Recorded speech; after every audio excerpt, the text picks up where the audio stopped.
Madame, mademoiselle, monsieur, bienvenue à Métro News. Voici les principaux titres qui seront développés aujourd'hui. 5 sénateurs contestataires portent plainte par devant le CEP. Les ex-parlementaires accusent le chef de l'État d'avoir violé la loi électorale qui stipule que le mandat des candidats ayant le plus grand nombre de votes est de 6 ans. Les États-Unis ont pour la énième fois appelé le gouvernement et l'opposition à trouver dans le dialogue un accord politique. Selon les autorités américaines, tant qu'un accord politique n'aura pas été trouvé et tant que la situation sécuritaire ne se sera pas améliorée, les Haïtiens pourront bénéficier pleinement des programmes de l'USAID. Des artistes d'Haïti et de l'étranger seront au rendez-vous à l'occasion de la 14e édition du Festival international de jazz de Port-au-Prince, qui se déroulera du 18 au 25 janvier. Cette année, le Canada sera à l'honneur.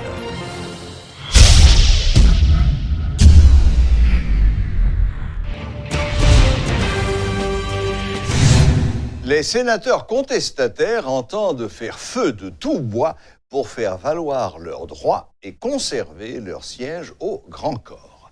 5 membres du 2e tiers du Sénat, Jean-Renel Sénatus, Jean-Marie Salomon, Dieu-Pi Chérubin, Yuri Latortue et Nénel Kassi, ont déposé ce jeudi 16 janvier une plainte devant le Conseil électoral provisoire CEP. La correspondance est adressée au président du CEP, Léopold Berlanger, et réclame que l'instance électorale tranche dans le conflit opposant ces 5 sénateurs au chef de l'État, Jovenel Moïse. Le document a été reçu par l'administration, mais les 5 sénateurs n'ont pas eu audience avec les conseillers électoraux. Les sénateurs contestataires accusent le chef de l'État d'avoir violé la loi électorale qui stipule que le mandat des candidats ayant le plus grand nombre de votes est de 6 ans. Le sénateur Sénatus a publié une copie de son certificat d'élection émis par le CEP, faisant état d'un mandat de 6 ans. Les sénateurs contestataires se disent confiants que le CEP tranchera en leur faveur. Toutefois, le cas d'espèce ne concerne pas un contentieux électoral, mais un conflit entre certains sénateurs et l'exécutif. Les 4 autres sénateurs du 2e tiers n'ont pas pris part à la démarche. De plus, le Sénat ne supporte pas l'action des 5 sénateurs. Le président du 3e tiers du Sénat avait indiqué que le Sénat ne compte désormais que 10 membres. Il y a un monde qui est le premier citoyen pays qui relève Jovenel Moïse. Il essayer d'interpréter la Constitution et la loi électorale à travers un tweet champoel, un tweet non nuit. Côté il dit, il constate la caducité du Parlement avec le départ de 2 tiers du Sénat. Ça qui n'est pas vrai, ça qui c'est mensonge. Nous-mêmes comme sénateurs de la République, nous connaissons ces velléités tout dictateur, ces velléités tout le monde qui voulait violer la loi pour essayer d'éliminer le Parlement. Nous remettons un document dans CEPA, ou après, ce n'est pas une lettre que nous baillons, c'est un acte de saisine en contestation qui est lié à l'application et à la violation de la loi électorale. Attendons, c'est voir le CEP prendre siège le plus rapidement possible. C'est pour la première fois dans l'histoire CEP non que ça arrive, mais il va devoir prendre siège rapidement pour le trancher, pour le dire le mot du doigt. Puisque le président Jovenel lui fait une erreur grave parce qu'il violait la Constitution, il violait la loi électorale en tant que président de la République, nous engageons déjà plusieurs actions. Par exemple, nous relèvons le correctionnel pour nous, le tribunal correctionnel, condamner à la réclusion pour abus de fonction et abus d'autorité contre la chose publique. Nous relèvons devant CEPA là, parce que la Constitution permet ça.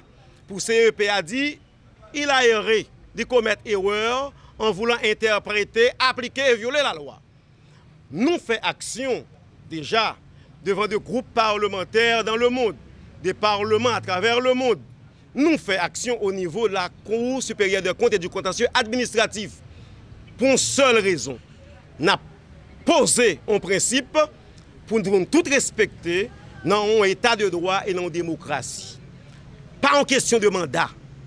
C'est en question de respect de la démocratie, respect des principes, respect des normes. Et s'il faut que nous arrivions tout côté, nous devons arriver avec le président Jovenel pour acte de violateur que le posé de la Constitution et de la loi électorale, n'a fait parce que la population nous avait fait confiance. La population a placé sa confiance en nous. Il dit c'est nous qui pour défendre, nous ne pouvons pas accepter ce genre de dictature ça va venir. Après le départ de 118 députés et de 20 sénateurs, provoquant ainsi la caducité du Parlement, l'ambassade des États-Unis a une nouvelle fois appelé le gouvernement et l'opposition à trouver dans le dialogue un accord politique. Alors que le chef de l'État se prépare à gouverner par décret, la représentation diplomatique américaine alerte sur la crise politique et la détérioration du climat sécuritaire. Je cite. Tant qu'un accord politique n'aura pas été trouvé et tant que la situation sécuritaire ne se sera pas améliorée, les Haïtiens ne pourront bénéficier pleinement des programmes de l'USAID. Les acteurs politiques haïtiens détiennent la clé de l'avenir d'Haïti. Ils doivent agir maintenant. Fin de citation. La Banque mondiale, dans sa dernière publication sur les perspectives économiques mondiales, exprime un certain pessimisme sur l'économie haïtienne. Le pays a enregistré une croissance négative de son produit intérieur brut PIB. Cette contre-performance devrait se poursuivre en 2020 avec moins 1,5% et en 2021 avec 0,5%, moins 0,5%. Toutefois, les spécialistes de la Banque mondiale tablent sur un rebond en 2022 avec plus 1,4%. Selon la Banque mondiale, en 2022, Haïti sera le seul pays de la région Amérique latine et Caraïbes à enregistrer une contraction de son produit intérieur brut. Les autorités monétaires et financières haïtiennes avaient également fait état de prévisions de croissance négative pour l'exercice fiscal 2019-2020. L'économie haïtienne a subi des chocs importants au cours du dernier trimestre 2019, notamment en raison de la paralysie des activités économiques, financières et fiscales liées à la crise politique et au pays LOC. Les appuis budgétaires ainsi qu'une aide du Fonds monétaire international ont été gelés. Des agents de l'ULCC seront présents dans les clubs sur la frontière et en bien d'autres endroits. L'annonce en a été faite ce jeudi par le directeur général de cette institution, Maître Claudie Gassan. Ils auront pour mission d'enquêter sur les dépenses des fonctionnaires publics et sur leurs revenus. Il a fait cette déclaration à l'occasion d'une journée porte ouverte organisée par l'institution ce jeudi.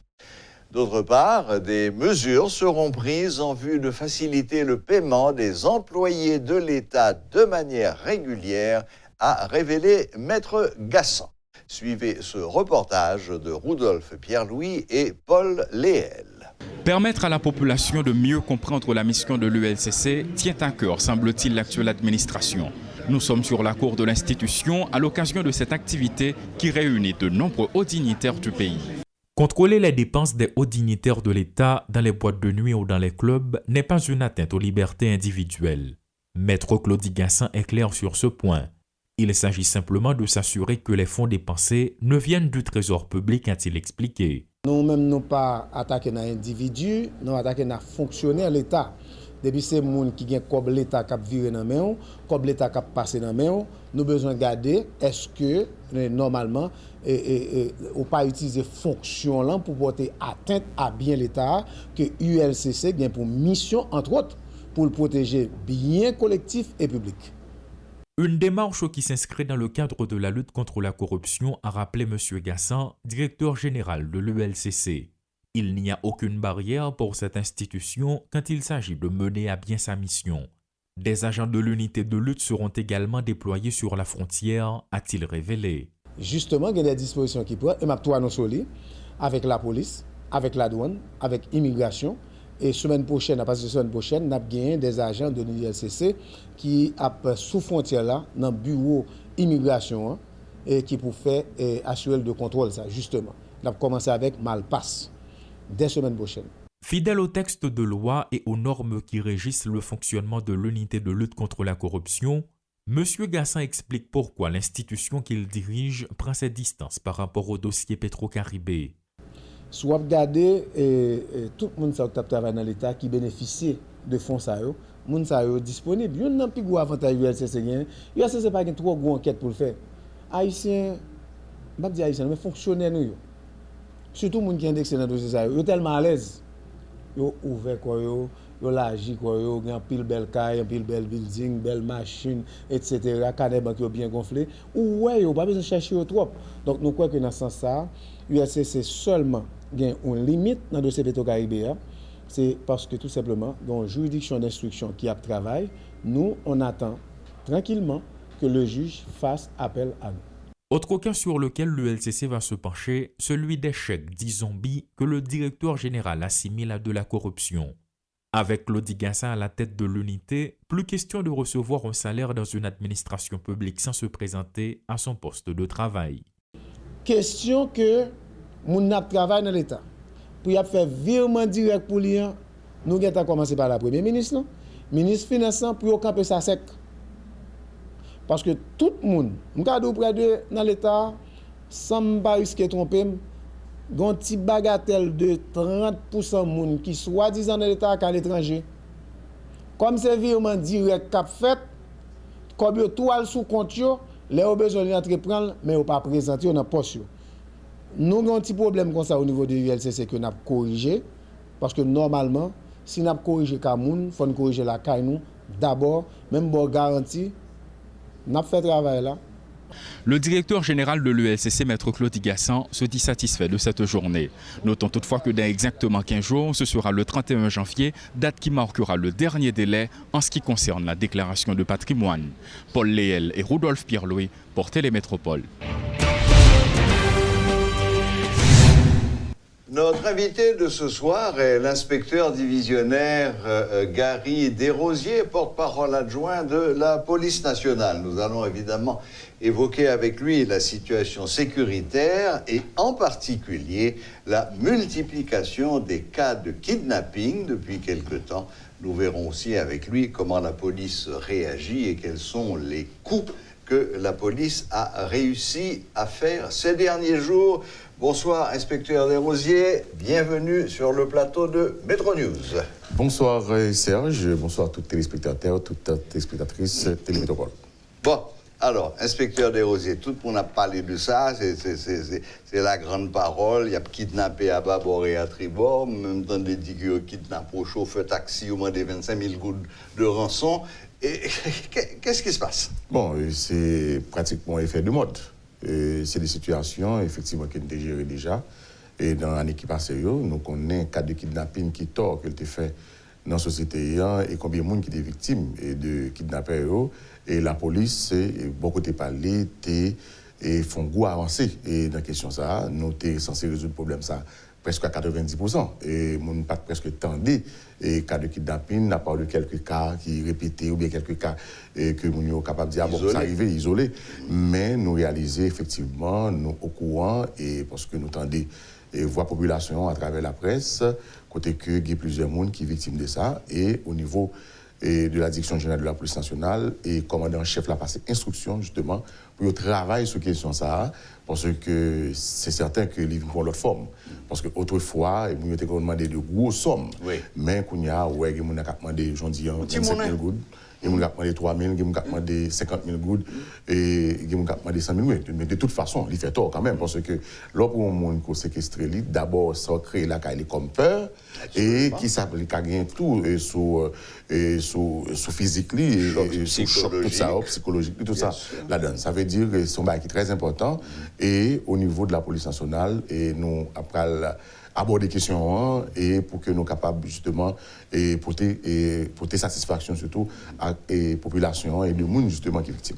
Ok, pendant qu'on a parlé là, inspecteur Desrosiers, est-ce que nous faut bilan de ces derniers mois, de combien de kidnapping qui fait en zone métropolitaine? Peut-être ce sera plus simple. Est-ce que nous avons une idée du nombre de kidnapping qu'il y a eu dans la zone? On n'est pas en mesure pour m'avancer des chiffres, mais c'est certain qu'il y a des cas justement que nous traitons. et des cartes que nous recensons tout, qu'au niveau et c'est le contre-enlèvement à travailler justement sur ça. Et d'abord, ça qui est important, notre travail pour que nous soyons capables de prendre ravisseur. C'est ça qui est important. C'est-à-dire les gens qui sont impliqués dans le kidnapping, pour nous arrêter, conduire devant la justice et en toute transparence, population qui est pour le Oui, c'est d'ailleurs question que tu as posée là. Quels sont les succès que la police a connus ces derniers temps? Combien de kidnappeurs nous ont arrêtés ces derniers temps? Notre travail sur l'ensemble des cas. Et dans la prochaine conférence, là, et n'a pas mesure justement pour que nous parler davantage. Également tout, dès qu'il y a une évolution, la population est au courant de ça. Mais l'important tout, pendant que nous dans la métropole là, pour que nous disions que la population, c'est un partenaire qui est important pour nous en matière de sécurité, également en matière de situation. Ça, parce que les gens prennent les gens, ils kidnappent, ils ont travers nos zones. Et les zones, ça, les gens qui habitent dans la zone, ouais, une activité dans la zone. Et la police, n'est même pas capable de présenter de tous côtés. Ça fait que nous comptons pile sur la population et pour collaborer avec nous dans ce sens-là, pour que ils soient capables de nous information, ils soient capables de parler avec nous de manière pour que nous soyons capables d'arriver justement procéder à la libération des kidnappés, également tout arrêter tout kidnappeur. Et quel que soit le degré, quel que soit le niveau qu'il y a. Oui, non, parce que ça, enfin, dit là, c'est fondamental dans toutes les polices du monde. La police ne peut pas fonctionner sans l'aide de la population. Ou pas qu'à gagner, surtout avec le nombre limité de policiers que nous avons pour le territoire. Ou pas qu'à mettre tout policier de chaque monde. Dans chaque passe, chaque corridor, je nous dis. Donc, il est indispensable que la population collaborer avec la police pour faire des indications, etc. Mais nous mettons vie en danger, tout le fait ça. Et nous comprenons justement peur qu'il y ait un cahier au niveau population. Parce que ça capable arriver que bandits qui tout pour là, il faut que c'est les mêmes qui ont protection, c'est les mêmes qui assurent sécurité, c'est les qui présent avec vous. Nous comprenons ça. Mais nous avons dit population et nous pas croire que c'est bon chemin en fait. Parce que les gens qui placent pour la sécurité, et c'est la police nationale. Et c'est lui pour faire confiance, parce que bandit, c'est certain que directement, il ne doit pas faire un bagage, parce que l'habitude à avoir dans une zone, il est capable de lever dans une zone, mais au monde qui a vu côté, au monde qui est proche, qui est victime. Ça, on peut rendre compte effectivement qu'on est en danger. C'est ça. Alors, très rapidement, 2 dernières questions. Et bon, il y a des habitants de certains quartiers qui plaignent particulièrement. Et là, m'a préféré ma zone Turgeau et Paco, etc. Il y a des gens dans la zone qui disent carrément que Paco et Turgeau sont devenus des villages de Dieu numéro 2. C'est-à-dire que, messieurs villages de Dieu, comme ils ne parlent rien dans la ville là, on est là, ils ont monté, et leur terrain d'action, c'est Turgeau, avec des kidnappings presque tous les jours. Il y a même eu, si j'ai bien compris, un policier qui perdu la ville hier ou avant-hier, et dans la zone Turgeau. Alors, qu'est-ce qui expliquait que ces zones, ça Turgeau, Paco, qui viennent finalement le point chaud des kidnappings? Bon, moi-même, je vais parler en toute vérité. Et il faut que moi, je parle avec le responsable du commissariat et pour le président, pour connaître exactement quel problème qu'il y a au niveau de la zone. Ça. Mais Serge Gomard, qui est important, sécurité, c'est tout un tout lié. C'est tout un package. Et la police a un rôle parle, et la police toujours joue un rôle en fonction de moyens, en fonction de ça gagné comme matériel, comme moyen logistique, comme personnel.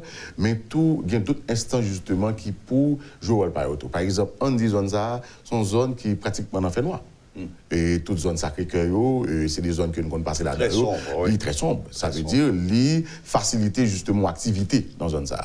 C'est-à-dire parce que l'autre monde justement qui a un rôle par rejouer, on prend à savoir pour zone ça t'as un éclairage, pour zone ça pour poteau lumière et en marche.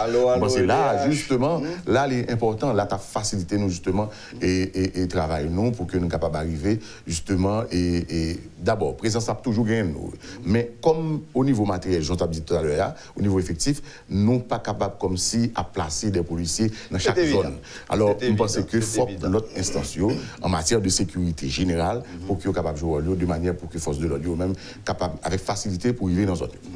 Ou tu souhaité dire ou petit mot sur une grosse action que la police menée dans la zone Croix des Bouquets? Oui. C'est une opération effectivement qui menait hier, et côté que Il y a plusieurs unités au niveau de la police nationale qui étaient mobilisées pour aller éclater un réseau de gangs qui a fonctionné au niveau des Bouquets, dans une localité qui est du Misso. Et côté que un chef de gang qui est l'Amos Sanjou.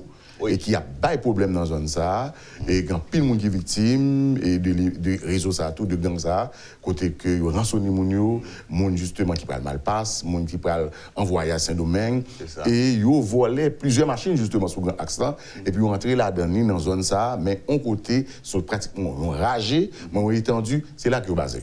Et effectivement la police c'était mené opération, et la police arrivée, nèg yo lourdement armé, yo tiré avec la police pendant des heures, mais heureusement nous n'avons pas des policiers qui sont victimes, nous n'avons pas dans la population qui est victime, mais par contre, nous avons quitté un ensemble de matériel que nous récupérons. À savoir, il y a 9 véhicules que nous confisqués. Nous récupérons 9 véhicules que nous avons volés. Justement, des véhicules que nous joignons dans l'espace là. D'accord. C'est certain que nous allons travailler justement sur les véhicules pour nous connaître justement pour eux et dans les circonstances justement qui nous prennent. Il y a 25 téléphones que nous récupérons, il y a plusieurs livrets bancaires, il y a un passeport, il y a plusieurs cartouches et il y a tout un pistolet de calibre 9 mm qui est propriété PNH que nous jouons justement lors de l'opération ça. Mais j'en dis, nous pas malheureusement arrivé à arrêter les parce que il y était plusieurs, ils étaient lourdement armés, ils ont tiré à la police, bon, ils ont pris la fuite. Mais par contre, nous encore déterminés pour que tout côté gagne gang, la police pas jamais quitter tranquille. La police a continué de traquer. C'est instruction que le commandant-chef de police a passé pour que la police traque tout réseau gang et pour les gang ne pas confortable. Et nous, encore une fois, dans des populations, collaboration dans ce sens-là. Et parce que sous de collaboration, on n'a pas arrivé à déloger monsieur et on a libéré la zone et zone ça, la pacifié, tout le monde capable de circuler libre. Très bien. Mais, inspecteur divisionnaire Gary Desrosiers, merci pour toute nouvelle ça. Nous sommes bien contents qu'on ait que c'est une des priorités du directeur général là, c'est de traquer les gangsters qui créent l'insécurité avec les kidnappings et il y a des actions cap menées, comme action quoi des bouquets. Et puis bon, encore une fois, le mot-clé c'est collaboration de la population avec la police. C'est seul gens pour nous sortir en bas Mérassa. Très certainement. Merci Serge. Merci inspecteur Desrosiers. Merci d'être passé nous voir ce soir à Metro News. Donc c'était l'inspecteur Gary Desrosiers, l'inspecteur divisionnaire Gary Desrosiers, porte-parole adjoint de la police, qui faisait un état des lieux de l'action de la police contre les ravisseurs et les kidnappeurs. La firme Raco-Déco a gagné le concours d'architecture lancé par l'État haïtien à travers l'unité de construction de logements et de bâtiments publics UCLBP et le groupe de travail et de réflexion pour la reconstruction du Palais national. Raco-Déco sera chargé de réaliser le plan de reconstruction du Palais national. Des formalités seront entreprises ultérieurement en vue de recruter la firme qui sera habilitée à exécuter ce plan, a expliqué la présidente de cette institution, Cassandre Méhu. Je pense que notre projet a gagné ce palme juste parce que, à cause de la vision macro que nous avons su mettre pour pouvoir intégrer l'urbain dans notre projet. Parce que, de côté, moi, en tant qu'architecte de monuments, il est extrêmement important pour nous, dans notre groupe, de mettre en valeur notre culture, notre identité et notre symbolisme. Parce que l'architecture haïtienne, à travers le Palais de Boussan, nous représente. Donc, il fallait le dire, et il fallait le dire clairement. Donc, c'est pour cette raison que nous avons décidé de le mettre sur le socle de notre culture. Avec cette forme que vous avez vue d'ellipse, nous avons remonté et mis toute l'architecture en valeur. Donc, et la façade principale et la façade sud. Et maintenant, l'acte le plus important que David a su faire, c'est l'intégration urbaine en créant un axe de composition. Et cet axe prend en compte le centre historique. Nous avons à l'intérieur de notre consortium la firme d'André Duprat et la firme d'Adjaï qui ont les meilleurs professionnels en ce qui a trait au parasismique. Ce sont des gens qui construisent des aéroports, ils construisent des palais, ils construisent les plus grands bâtiments de génie civil à travers le monde. Et là, ils nous ont donné la garantie, avec un tremblement de 9, que ce palais sera le dernier bâtiment à être touché et à être touché d'une manière ou d'une autre. Donc, cette affaire de voir son palais être le premier bâtiment à tomber, et ça ne fait pas de sens. Non, ça ne fait pas de sens. Cette émotion-là, elle sera préservée. Très bien. Dans le culturel, la 41e édition du Festival international de jazz de Port-au-Prince se déroulera du 18 au 25 janvier prochain sous le haut patronage du ministère de la Culture. Des artistes d'Haïti et de l'étranger seront au rendez-vous avec des têtes d'affiche comme l'incontournable Didi Bridgewater, récipiendaire de 3 Grammy Awards, le légendaire groupe a cappella américain Take Six, entre autres. Suivez les explications de Joël et Milena Sandler-Widmayer de la Fondation Haïti Jazz. Mais c'est avec beaucoup de bonheur, quoi. C'est vrai que ça a été très très difficile à mettre en place, plus difficile que jamais. Mais voilà, on est heureux, on est en pleine anticipation. C'est dans 2 jours, quoi, dans 3 jours. Dans 3 jours. Il y a eu quand même des changements de dernière minute. Il y a des groupes qui ne sont pas là. Il n'y en a pas beaucoup par rapport à la programmation annoncée. Mais on a dû beaucoup s'adapter. Pas mal de création et de collaboration entre les musiciens, entre les groupes étrangers et les Haïtiens. C'est la première fois qu'on fait ça et on a vraiment pas mal et ça va être super, ça va être bien. Je pense qu'il y a des groupes comme Reginald Polica, que tout le monde connaît, qui va faire un projet qui s'appelle Encuentro, avec des musiciens cubains, des musiciens haïtiens. Et ils vont se produire à l'Université Quisqueya. Ensuite, il y a Mouchi Widmayer et Mike Delfero, qui vont faire un duo de piano, duo de keyboard. Il y a Haïti-Israël, c'est un batteur israélien qui s'appelle Yogev Chitrit, qui était déjà venu l'année dernière, qu'on a beaucoup aimé, qui va jouer avec le groupe SMS Créole. Lui, il vient tout seul, il fait une collaboration, je joue avec SMS Créole. Il y a le projet que la Fondation a monté, c'est le Gospel Jazz. Il s'appelle Gospel Jazz, Haïti Gospel Jazz. C'est sous la direction de Gérald Kébro, avec 2 chanteuses de jazz, 2 chanteuses de gospel, Willy Adel de Nerville et Taliana Lindor, très connues dans le milieu du gospel. Et ils vont faire une sorte de mix de jazz et de gospel. Évidemment, le gospel, le jazz est issu un peu du gospel, quelque part. Et aussi, il y a Rachel Terrien, une trompettiste canadienne qui vient toute seule et va être accompagnée par des musiciens ici aussi. Beaucoup de collaboration. C'est ça. Au total, on aura combien de groupes On a une 40aine de concerts. Une 40aine de concerts. Oui. Et 24 groupes à peu près. 24 groupes. Oui. Que ça soit, s'il y a une parité entre les groupes haïtiens et les groupes étrangers, on a à peu près la même quantité. Est-ce que vous prévoyez encore des after hours cette année? Comme toujours, chaque soir, on sera dans un restaurant de Pétionville, quartier latin, café 36. J'allais vous demander de partager avec nous les noms des sites d'accueil, je dirais. Voilà, donc quartier latin, café 36, la réserve et Vivano. Et l'ouverture et la clôture est le dimanche du festival, donc les scènes payantes seront au Caribé. Donc après-demain, on sera sur la scène Heineken du Caribé. Le dimanche, la scène Air Caraïbes du Caribé. Et le dernier dimanche, le dernier samedi, le 25, on sera avec Wingaz, qui est un nouveau partenaire du festival. Au Caribé également. Toute la semaine, on sera à l'Université Quisqueya. Donc du lundi au vendredi. La boucle est bouclée. Merci de nous rester fidèles et à la prochaine. Même heure, même chaîne.